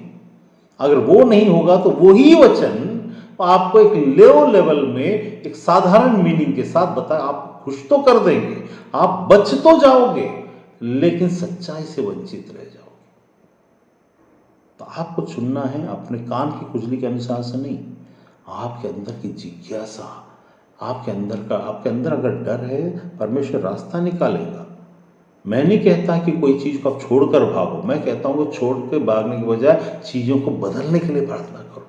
अगर तुम किसी चीज़ में, अभी मेरे पास एक पुरानी गाड़ी आ गई मान लीजिए, अब पुरानी गाड़ी आ गई है, किसी ने मुझे गिफ्ट दे दिया, आपको इसको नया बनाओ ना। अरे यार पुरानी गाड़ी इसको फेंक देता हूँ या छिपा देता हूँ, लोग क्या कहेंगे बोलने के बजाय मैं इसमें मेहनत करूँ। वैसा ही जो स्थिति में हो उस स्थिति में घबराओ मत, वरन आत्मा में हर चीज मुमकिन है, उसकी तरफ चलो। कई बार क्या होता है, कई प्रश्नों का उत्तर हमको नहीं मिलता, हम घबरा जाते हैं, अरे ये तो मैंने कर लिया ना, अब मैं क्या करूं, अब कैसे होगा। फिर कॉम्प्रोमाइज करने के चक्कर में कुछ चीज़ों से बचना चाहेंगे, नहीं नहीं सुनूंगा नहीं तो अच्छा है। मैं कहता हूँ परमेश्वर के पास जब चीज़ें मरी हुई जिंदा हो जाती हैं तो जिंदा चीज़ें बदल क्यों नहीं सकती, अपवित्र चीज़ें पवित्र हो जाती हैं। यीशु ने आकर के हम जैसे मरी हुई आत्मा को नया जन्म दिया, तो आपके हाथ में अगर कोई मरी हुई अवस्था में रिश्ता, मरी हुई अवस्था में बातें हैं, तो उसको रिजुनेट करने के लिए आपके पास क्षमता है। ठीक है, वो पॉजिटिव रीति से अगर है, मैं नहीं बोलता कि झगड़ा करके बैठे हो तो तुम जाके ये कर लो, वैसा वाला नहीं। जहाँ पॉजिटिव रीति से तुम्हारा सब चीज़ है लेकिन तुमको शक हो रहा है कोई चीज़ों में कि ये परमेश्वर से है कि नहीं, चिंता ये नहीं करना कि परमेश्वर से है कि नहीं, तुम खुश ये हो जाना कि परमेश्वर साथ तुम हो कि नहीं। चिंता ये नहीं करना कि परमेश्वर की ओर से है कि नहीं, क्योंकि किसी ने तो आज एक चीज़ बताया था, सुबह सुबह मैं सुन रहा था, बहुत अच्छा था वो। उसने बताया था it is not important that you receive good things, but it is important to when you receive, मतलब हाँ ऐसा बताया था। उसने बोला many people just think in their life like that I should take a right decision, है ना, but the important thing is not taking the right decision, but making the things that the decision that you have taken making right by sacrifice, by taking pain, by giving your energy. If you have taken the decision, make it right, not just expect right things to come, because it is not possible every time. Sometimes it happens, but not every time. If you decide something, now make it right. Now it is in your hand that you should make it right. तो उसने बहुत अच्छी बात बताई, है ना। तो वो बोलता है कि आप जो डिसीजन, सही डिसीजन मेरे को लेना है, ये कभी नहीं होगा।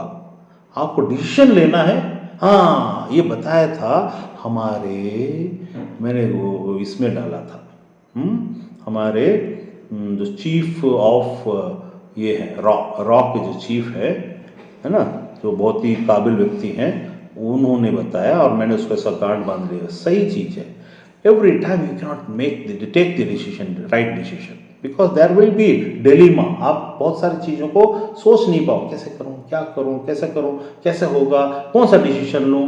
But once you take the decision, then put your energy to make it right. अब यीशु को मानना है कि नहीं मानना है, कि क्या करना है कि क्या नहीं करना, अब तुम उसमें तुम चिंता नहीं करना, क्योंकि बहुत सारे तुमको, कैसे तुम चुनाव करोगे, जो आत्मा में आया, आत्मा के लिए आया, आत्मा में की बात करता है, संसार की बात दिखाता है, पूरा आत्मा में करता है। तो जो आदमी संसार में आकर आत्मा की बात करता है, तो आत्मा संसार से जाने के बाद आत्मा को ही पूरा करेगा, क्योंकि महिमा में जब वो पहुंचा तो आत्मा को ही भेजा, और वापस जब वो आएगा तो आत्मा से हमें उठाएगा और आगे की बातें आत्मा में ही पूरा करेगा। तो हमारे पास इतना ही काफ़ी, इससे ज़्यादा समझने की ज़रूरत नहीं है। लेकिन हम सोचेंगे समाज ये है वो है। मैं नहीं बोलता कि आप किसी को भी छोड़ो, मैं बोलता हूँ सच्चाई को पकड़ो। क्यों छोड़ना किसी को? क्या आप आपके घर में मान लीजिए एक मतलब मैं वैसे इंसानों को तो ऐसा कुछ भी नहीं बोलना चाहिए, उदाहरण के लिए बताता हूँ कि मान लो एक चोरी आया चोरी करने, तो आपको घाटा पूरा करने आया। कैसे? कि वो बड़े लेवल में कुछ होने वाला होगा, छोटे लेवल में करके आपके लिए आपके द्वारा से कहीं कोई किसी को कोई गलती की हुई बातों को पूरा करने आ गया, आप उस दिशा में लोगे ना, है ना? वैसा ही तो यहाँ पर आपको वो नहीं करना है। आपको क्या करना, हर चीज को, आपको इशू को अगर देखते हो तो बाकी गंदी चीजें छोड़ दो। गंदी चीजें कुछ भी नहीं है, क्योंकि संसार में सब अंधकार है, सब अंधकार है। जब प्रकाश आएगा तो प्रकाश में आपको जो दिखता है आत्मा में, उसके पीछे चलो। जो दिखता, किसी के कहने के अनुसार नहीं। एक जगह मैं आज पढ़ा था, वो वचन लिख के नहीं रखा, उसमें लिखा है कि हर चीज जो तुम मतलब तुमको चाहिए वो सब चीज तुमको ढूंढने में मिल जाएगा, जरूरी नहीं है। ढूंढते ढूंढते तुमको मिलता चला जाता है। तो सच्चाई यहाँ पर आपका गोल क्या होना चाहिए? आत्मा में, अल्टीमेट में मैं शांति के साथ उस जगह पहुंचाने वाला कौन है? संसार में जीत को, ऐसा वाला जीत वैसा वाला, ये सब चलता रहेगा, लेकिन आत्मा में क्या है? आत्मा में परमेश्वर ने किसको नियुक्त रखा? सच्चाई मुझे क्या दिख रही है और कैसे आगे बढ़ेगा? परमेश्वर आपसे बात करना चाहता है, परमेश्वर आपसे बात कर रहा है। एक बार के लास्ट बात करता हूँ। एक बार की बात है, बेंगलोर में एक अघोरी, एक हैदराबाद में एक आदमी है, डेंटिस्ट है, उसका पहचान में एक अघोरी था। तो उसने क्या किया, मेरे से सुना कि मैं अघोरी शास्त्र में सब होकर के आया हूँ, तो उसने कहा अच्छा आप ना एक अघोरी को भेजता हूँ, उसके साथ आप एक दिन रह के दिखाओ। तो वो वहाँ आ गया था, बेंगलोर में आ गया। आने के बाद घर में आया तो मैंने उससे कहा नहीं, मैंने इनसे, मेरे साथ में जो थे उनसे कहा कि 4 बजे के पहले यहाँ से, सुबह 4 बजे पहले भाग जाएगा। वो 2 बजे तक वहाँ बैठा रहा। मैंने 12 बजे तो बोला अच्छा आप मेरा सामना कर लोगे? मैं तो किसी का सामना नहीं करता, लेकिन आप परमेश्वर का सामना करना पड़ेगा। मैं अपने कमरे में जाके सो गया। सोने के बाद सुबह 4 बजे उठता है, 4 नहीं 3:30 बजे उठता है, और प्रथम को उठाकर, कि किसी को उठाकर, जो साथ में थे, प्रथम था, चेतन था, कौन था नहीं मालूम, उठाकर क्या किया, हमको अभी जाना, मुझे यहाँ डरते हुए नहीं बन रहा है। बेचैन हो गया अघोरी, बेचैन हो गया। बेचैन होकर हमने इसको कार में जाकर उसको सवेरे 4 बजे छोड़ कर आए। तो कहने का मतलब क्या, आपका परमेश्वर जिसके पीछे आप चलने के लिए तत्पर हो, वो सामर्थ्य सिर्फ नहीं, अति सामर्थ्य, जीवित, पवित्र, आपको साथ देने वाला परमेश्वर। ठीक है, इस बात के लिए ना घबराएं कि क्या कैसा, आप जो डिसीजन ले चुके, अब उसको राइट करने के लिए अब आपको मेहनत का जरूर करना पड़ेगा। अगर आपके अंदर में कमी है तो आप परमेश्वर से बोल सकते हैं।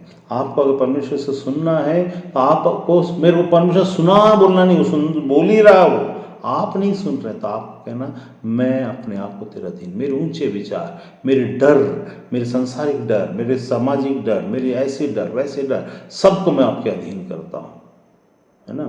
तब जाके जिस प्रकार से उस जगह में ऐसा हुआ कि वैसा ही परमेश्वर आपको शांति के साथ चीज़ों की ओर बढ़ाता ले चलेगा। अब इस समय आ गया है, आत्मा में चीज़ें अब खत्म होने की ओर अग्रसर हैं।